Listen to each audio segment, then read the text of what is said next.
Let's go!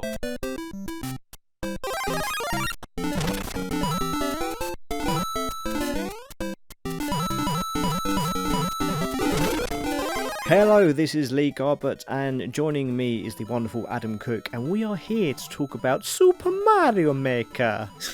It's me, Adam. With the Maker the levels with the Wii U system. I think we should do the whole video like this. People would turn off after about 3 seconds, I think. But we don't want Yeah. that, so No, we're going to talk about Nintendo's... this must have been a long time coming, surely, because this is something we've all wanted for so many, many years. And that is the ability to make your own Mario levels, which you have been doing, Adam. I'll be honest, I'm starting to wonder if this has existed for like 30 years and they were actually making the original games with it, to be quite honest with you. Because again, we should say this is a preview video, so it's in a preview sense. I should say, like last year when we did our Game of the Year stuff, I kind of went on about this because, like you said, the idea of this is so exciting. And I kind of got laughed out of court when I mentioned this is a potential Game of the Year for like 2015. But to me, and I know I'm not going to get any fight from you here, the greatest game ever made is Super Mario World. No question. Here, yep. There are games that come close, but in terms of a game that I could put on and play, regardless of what system, if it's like... I will like to, for example, we just got a Retron 5 in to have a look at, and the first game I put in was, Lee, have a guess? Super Mario World? Absolutely, because it's the greatest game ever made. So the idea that we never really got Super Mario World 2, if you like, this kind of means like not only can that happen by the community, by the people who love the game, it can happen forever. This is Infinite Super Mario World. What is there not to like about this? And Infinite Super Mario Brothers 3 and Super Mario Brothers Wii U, is it Wii? I can't even remember if it's just it would be just Super Mario Brothers U. This is kind of basically this is Infinite 2D Mario. That's what this is, and that's brilliant. Okay, so in terms of what this game is, are there any? Do you start with any levels to play with, or is it just solely you're making your levels? There are included levels. It starts off very much like here's the create mode. It's that's the core of this game. The core of this game is the Mario Maker part, but it comes with this thing they call the 10 Mario Challenge, which sounds a lot more exciting than it is. All it is you get 8 levels with 10 lives, and the thing is you can get so many. Anyone who's played a lot of Mario is not going to struggle. You can get so many extra lives just by because some of the levels have got like 1,000,000 Koopa Troopers, so you're never going to run out of lives basically. Sure. And there's you run through these 8 levels, and each time you do that, they appear to be different. I don't know how many courses are included. I've only at this point gone through that mode twice, and they've all been different. So there's at least 16, and I think a lot more. Okay. So they are really quite funny. Some of them, because at E3, one of our guys, a freelancer who previewed this for us, called it like a ROM hack, and. I don't know, do we need to explain what that means for people? That's the interesting thing. For years, people have been making hacked versions of Super Mario World that do many of the things that Mario Maker is doing now, such as levels that play themselves. Yeah. So they set in such a way with springs and traps and things that basically the player doesn't have to touch anything, and it's almost like a Rube Goldberg machine just with Mario. And you can do stuff like that in Mario Maker, which is amazing to see. And then of course you've got the real troll levels that are ridiculously hard that throw things at you that you would never ever see Nintendo normally put in a Mario game. And I think that adds something very new to Mario that we hadn't seen since probably the purple mushroom in the Lost Levels. It's something that feels so familiar, but it's such a shock to the system that even the most veteran of players will come unstuck. I mean, there's actually one level that I played, one of the 8 Mario Challenge thing, 10 Mario Challenge thing, that was actually a bit like that. There's a P block, so you run along, you hit the question mark block, and a P block appears. And the way the level's set out is it kind of gets caught in a lift, and it will get to the end of the level to meet you, and then you just pick it up, bang onto it, and it opens up. What was 3 blocks, but now 3 coins. You can get to I think that was a Mario World style level. Yeah. I think. So yeah, they're in there, and the online community. I don't know. Here's the thing that I really find interesting. I don't know if you've ever played the Little Big Planet games or what you think of them. I love the idea of Little Big Planet, and this is sort of like what I wanted Little Big Planet to be. I like the idea of making your own levels, but I always felt that the platforming mechanics behind Little Big Planet were a bit sloppy. I get where you're coming from. I love Little Big Planet as a series. What I didn't get on with is the creation stuff, because quite honestly, it's too fiddly. I don't want to sit there and move things around with the left and right stick. And this is where the Wii U's gamepad comes into power, because I actually want to create levels, and you go onto the online and like people have created levels and already, and you play them and they're like really good. And I even created one and uploaded one, and when I got my first comment, I was all excited because I felt like I designed a level where you can complete it okay, but there's also a spring on every point. And the idea really is, if you're good, is to use the spring and never, I think I called it never stop bouncing. And when you nail that, someone, I think it was, in fact, I think I know who it was that commented, but he basically said, when you nail it, it feels great. And I kind of felt excited by the fact that I had done that. Whereas Little Big Planet, I'll be honest, you just usually get like the foamy stuff, draw a big cock, and then you stop, and it's too fiddly. And this isn't fiddly. Like, there's also so much attention to detail here that it's really difficult to describe, right? But when you're creating, there's like some Mario music in the background, like do do do do do do do do sort of thing. You know the song. Yeah. When you place an object down, let's say a block, it goes block, and it does that for every different thing, like Koopa Troopa, or Koopa, whatever. I can't remember, but the block one. So as you move it. In fact, have you ever played Peggle 2, Lee? No, I haven't. Okay, I'm trying to think of no games do this before, but basically, as you do it, it goes in time with the music. Yep, and that's something that's very Mario in making definitely. things happen in time with the music. It's but it's kind of perfect though. Yeah, blah blah blah blah blah blah blah blah blah blah. It's so stupid, and it is so stupid, but it works really well. It's the joyful nature that you'd expect from a Nintendo game. The little details that kind of put a smile on your face. I mean, they obviously Mario Maker. Sorry, I should call it Super Mario Maker. Has got Amiibo integration.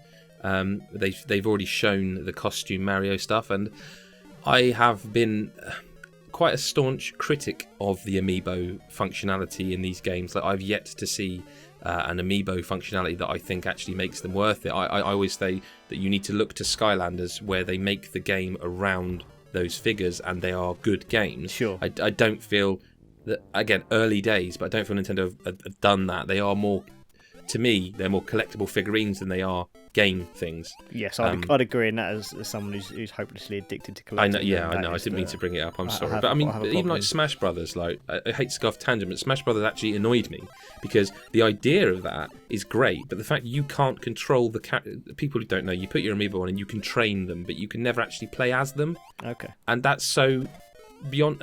Like they're halfway there. But the fact you can get your Mario, call him Mario Adam, put him on there, and he can level up himself, but you can't actually take control of him and fight as him. It's like they're there. They're so close to being there. Yeah. So you throw something like Link onto your gamepad, and he 8-bit him appears. Again, they've shown this. There's other videos showing this, but it's actually cool. Now, whether it's like, I don't know, it's not. Is it a selling point? Is it going to sell more amiibo? What do they need to sell more amiibo, Lee? Well, yeah, they're still selling quite well. I mean, they've just had their first major restock recently, so they do sell out pretty quickly. But do these amiibo characters are any mechanics any different? Is it the same kind of? It's visual character? And audio. Okay. So Link, I can't remember which one of them is. It might be the da da da da. I can't remember. It's one of the iconic Zelda franchise noises, a bit like in Hyrule Warriors. Sure. You know what I mean when you do that sort of stuff. They've all got that. It's visual and audio. I haven't yet noticed any of them having gameplay. It kind of acts as if you've just got a normal mushroom. Like if you get hit as say Marth, you lose. Like it's almost like the costume falls off, as if you just lost a big mushroom and gone back to being Mini Mario. Okay, so yeah, I know what you mean. So it's still a mushroom, I think, in mechanic sense. It's just a visual and again audio design thing. It's a nice touch that they probably didn't have to do, because the idea of Mario Maker to make these crazy levels is enough. Yeah. And I've genuinely so far enjoyed making levels, which is just something I couldn't say about games that are like it. Also, I have to say, playing like 8-bit Mario in like widescreen HD 1080p is kind of cool. And it was only going back to like the SNES Mario World that I kind of remembered, like, hang on, so this is actually like when you're playing like Mario Bros 1, it's kind of in HD widescreen modern visuals, like, so it is sharp, 8-bit, really but sharp. It's a really weird thing when you actually think about what you're seeing. It's very cool. I mean, are there any differences between all the different themes, like the Mario 3, and the Mario World theme? Or is it literally just skinned over, or are any slight differences to the the way things controlled? Or I'll be honest, at the moment, I'm not entirely sure. I wanted to come and do this video and say for sure. At the moment, I am not 100% sure, so I wouldn't like to say yes or no. I mean, okay. when you change. So you design your level and you literally press a button and it switches to whatever other version you want. Now, maybe it's my horrible memory, but for me, Mario Bros. And Mario Bros. Wii U feel kind of similar, but at the same time, like, well, no, I guess because once you change to Mario U, you can wall jump. Yeah. And that's not obviously in Mario Bros. So that's what I'm thinking. Yeah, no, as soon as you change it to Mario Bros, you can wall jump. And then if you change back to Mario Bros, you can't. So no, I mean mechanically, yeah, they're different. Obviously, they have to be, I suppose. I think it says a lot about a Mario game where no matter what Mario game you play, the feel of controlling Mario is always the same. You can always, even if they completely skinned it over, you could tell it was a Mario game just by the way Mario has that kind of inertia. But yeah, I mean, it made me like want to almost play the Wii U Mario again, because although I reviewed it when it came out or before it came out, but I have completely forgotten it, and like I'd forgotten about the little helicopter hat. Yes. I think was new for you, or certainly those style of games. It might have been in Wii U, Super Mario Brothers Wii. I think it was, yeah. But I'd forgotten all about it, like completely forgotten about it. And like, people can moan about Mario being the same old, but it's not. It's actually not. It's at its core, it's a platform game in the same way that Call of Duty is a shooter. But there is a lot to play with here, And what about the sharing? It's fine. It works exactly as you'd want it to work. I know people are going to be like, "Oh, yeah, Nintendo, they can't do online." I've got no problem with it at all. Like you've got loads of save slots for your levels. You save it, or you can save and upload it. And when you go to do that, you have to complete the level to prove it can be completed. I was going to say that, yeah. You have to be able to finish the level if you're going to upload it. That's a good validation.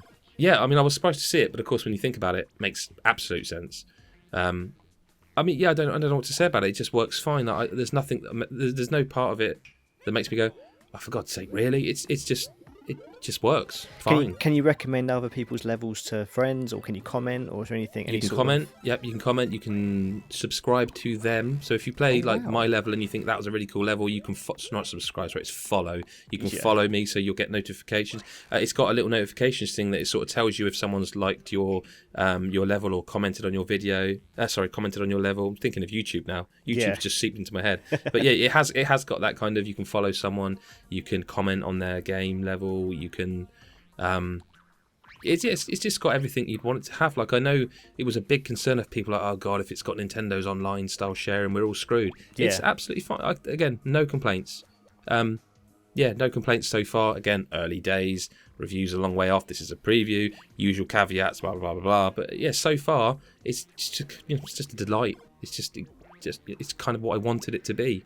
I mean, I've been looking forward to this game for quite a while, especially since the Nintendo World Championships, which had some of the most amazingly crazy experiences I've ever seen in a Mario game. So I'm kind of looking forward to emulating some of those styles of levels in this one. But I actually fell asleep before those were on, and I missed them. And I keep hearing about how amazing they were, and I missed them because I fell asleep. So I might have to go and look them up on YouTube.